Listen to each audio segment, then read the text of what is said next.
یہ کہانی ہے پرانے زمانے کے ایک بادشاہ کی، جس کا دربار شان و شوکت اور دولت سے بھرا ہوا تھا۔ وہ اپنی رعایا پر رحم دل تو تھا، مگر ایک عادت نے اسے کمزور کر رکھا تھا: شک اور بے اعتمادی۔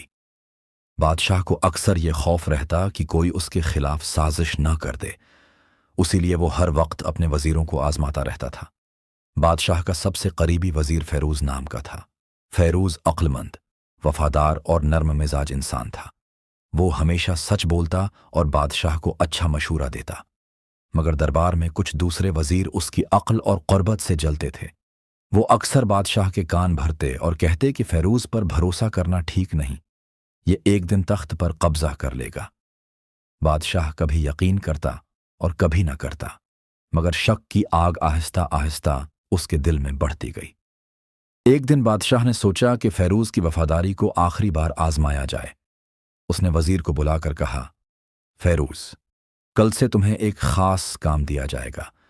تمہیں محل کے باہر ایک کچھی جھونپڑی میں رہنا ہوگا، اور میں تمہیں اپنی سب سے قیمتی انگوٹھی دوں گا۔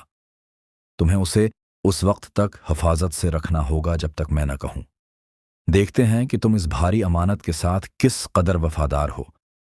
فیروز نے بغیر سوال کیے انگوٹھی لے لی اور جھونپڑی میں چلا گیا۔ کئی دن گزرے، وہیں بیٹھا رہتا، انگوٹھی کو سینے سے لگا کر حفاظت کرتا۔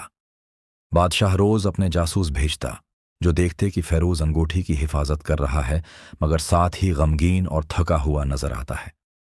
درباری وزیروں نے بادشاہ کے کان بھرے، جہاں پناہ، فیروز یہ انگوٹھی آپ کو واپس نہیں کرے گا۔ اس نے اسے اپنی ملکیت سمجھ لیا ہے۔ یہ سن کر بادشاہ کے دل میں پھر شک جاگا۔ اگلے دن اس نے وزیر کو دربار میں بلایا اور سخت لہجے میں کہا، فیروز، بتاؤ وہ انگوٹھی کہاں ہے؟ فیروز نے ادب سے کہا، جہاں پناہ، یہ امانت آپ کی تھی، اور یہ اب بھی آپ ہی کی ہے۔ یہ کہہ کر اس نے انگوٹھی اپنے گریبان سے نکال کر بادشاہ کے قدموں میں رکھ دی۔ دربار میں خاموشی چھا گئی۔ بادشاہ نے انگوٹھی اٹھائی، فیروز کی آنکھوں میں جھانکا، اور اچانک اس کی آنکھوں میں ندامت کے آنسو آ گئے۔ وہ بولا، فیروز، آج تم نے مجھے سچ دکھا دیا۔ میں اپنی آنکھوں سے دیکھ چکا ہوں کہ وفاداری دولت اور طاقت سے زیادہ قیمتی چیز ہے۔ میں نے تم پر شک کر کے بڑی غلطی کی۔